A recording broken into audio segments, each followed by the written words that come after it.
Welcome to Aadya TV. ఇప్పుడు మనతో పాటు బీసీ జాతీయ సంక్షేమ సంఘం జనరల్ సెక్రటరీ అజయ్ కుమార్ గారు ఉన్నారు. ఆయన అడిగి తెలుసుకునే ప్రయత్నం చేద్దాం. చెప్పండి అన్న, తెలంగాణలో బీసీ ఉద్యమం నీరుగారిపోయింది అని చెప్పేసి కొంతమంది మేధావులు అనుకుంటున్న మాట, దీన్ని ఎట్లా చూస్తారు మీరు?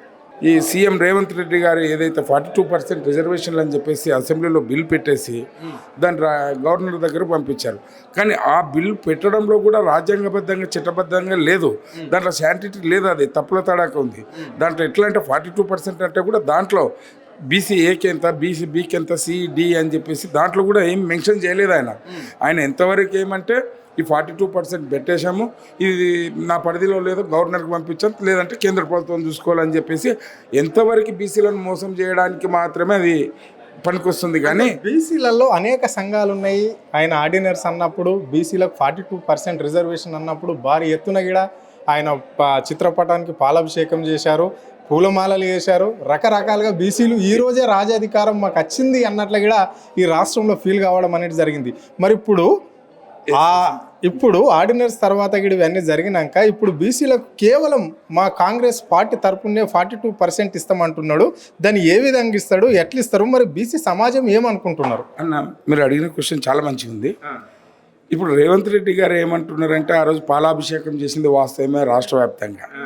అది ఏంటంటే బిల్ పాస్ చేశారు, మాకు బీసీలకు వస్తుందని చెప్పేసి అందరూ ఎంకరేజ్ చేశారు, సంతోషపడ్డారు.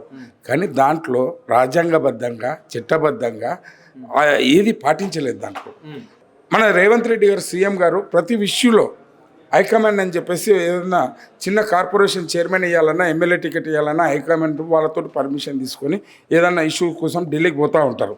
మరి కన్యాకుమారి నుంచి కాశ్మీర్ వరకు రాహుల్ గాంధీ గారు భారత్ జోడో యాత్ర అని తిరిగారు.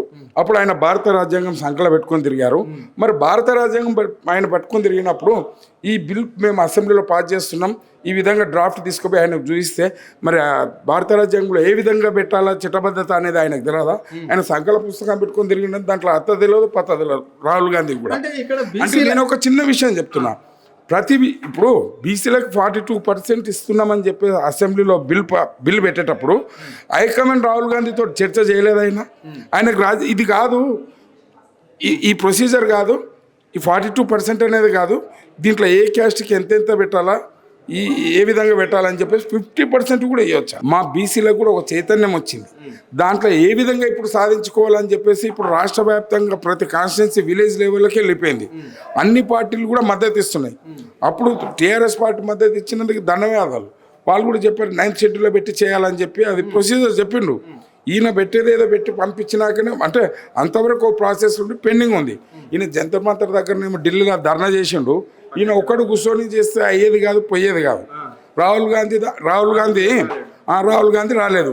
ఈయన ఎంతవరకు నా పని అయిపోయింది, బీజేపీ మీద వేసేస్తున్నాం. తెలంగాణలో బీసీలకు నేను 42% మద్దతు పెట్టాను, తీర్మానం చేసి పంపించాం. ఇప్పుడు మా చేతులు లేదని చేతులు దులుపుకోవడానికి చూస్తున్నాడు ఆయన. కానీ ఇప్పుడు నమ్మే పరిస్థితుల్లో లేరు. తెలంగాణ వ్యాప్తంగా అంత చైతన్యవంతులు అయిపోయినారు ఇప్పుడు బీసీలు. ఉస్మానియా యూనివర్సిటీ నుంచి కింది వరకు అన్ని కళాశాలలు కూడా ఒక కార్యాచరణ పొందుపరిచి ఈ ఉద్యమాన్ని మనకు జరిగిన అన్యాయాల గురించి ఎట్లయితే ఎక్స్ప్లెయిన్ చేసుకుంటూ చైతన్యవంతులను చేస్తున్నాం. ఇప్పుడు అన్ని పార్టీల మద్దతు కూడా ఉంది. కాబట్టి ముందర జరగబోయే పార్లమెంట్ సెషన్లో రేవంత్ రెడ్డి గారు అఖిలపక్షాన్ని తీసుకెళ్ళి, ఇప్పుడు 240 మంది పార్లమెంట్ సభ్యులు ఉన్నారు కాంగ్రెస్కి, వాళ్ళు లేవనెత్తాలి. అక్కడ లేవనెత్తి మనకు బీజేపీ దగ్గర లేవనెత్తి ఇది ఇష్యూని రేజ్ చేస్తే అప్పుడు బీజేపీ కూడా కథలు వస్తుంది. ఇది మనకు ముందరకు జరిగే అవకాశం ఉంది. మొన్న ఉస్మానియా యూనివర్సిటీ వెళ్ళినారు. వెళ్తే స్టూడెంట్స్ ఉన్నారు, యూనివర్సిటీ స్టూడెంట్స్ అడిగినారు, అన్న జాబ్ క్యాలెండర్ అని చెప్పి రాహుల్ గాంధీ అశోక్ నగర్ వచ్చి కూర్చొని పోయిండు, ఇప్పటివరకు అత్తలేడు పత్తలేడు, సంవత్సరానికి ఒకసారి జాబ్ నోటిఫికేషన్ ఇస్తాను. అదే మళ్ళీ ప్రియాంక గాంధీ కూడా వచ్చింది, ఏది మన రంగారెడ్డి కోట దగ్గర స్టేడియంకు. ఆమె ప్రతి మహిళా విద్యార్థి కూడా మాకు ప్రభుత్వం వస్తే స్కూటీలు ఇస్తామని చెప్పింది, నిరుద్యోగులకు 5,000 ఇస్తామని చెప్పింది. ఇప్పుడు వాళ్ళు వస్తే ప్రియాంక గాంధీ, రాహుల్ గాంధీ ఇప్పుడు వచ్చి స్టూడెంట్స్ ఉస్మానియా యూనివర్సిటీ చాలా కోపంగా ఉన్నారు. ఇప్పుడు వెంటబెట్టి రాళ్ళబెట్టి కొట్టే పరిస్థితి ఉంది. రేవంత్ రెడ్డికి అర్థమైతలేదు.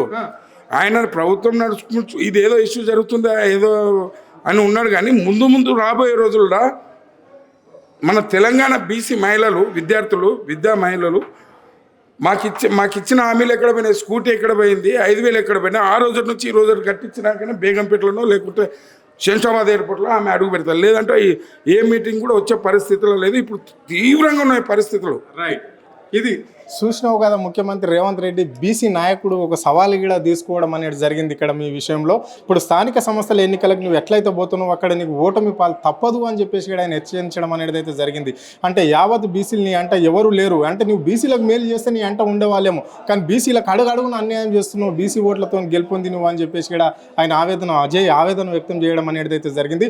సో మీరు విద్యార్థులకు ఇచ్చిన మాట తప్పారు, మళ్ళీ మహిళలకు ఇచ్చిన మాట తప్పారు. మీ అధిష్టానం ఎవరు దిగచ్చినా కానీ హైదరాబాద్లో అడుగుపెట్టే ప్రసక్తి లేకుండానే ఉన్నది. రాష్ట్రం అగ్ని గుండంగా మారిపోయే అవకాశం ఉంది మీ అధిష్టానం వస్తే అని చెప్పేసి కూడా ఆయన చెప్పడం అనేది అయితే జరిగింది. ఒక్కసారి చెప్తున్నాం, బీసీ సమాజం మేల్కోకముందే నువ్వు మేల్కొని 42% ఇవ్వాల్సిందే, ఇచ్చేంత వరకు పోరాటం చేస్తాము అని చెప్పేసి కూడా ఆయన హెచ్చరించడం అనేది అయితే జరిగింది. కెమెరా పర్సన్ రవితో అరుణ్, ఆద్య టీవీ, హైదరాబాద్.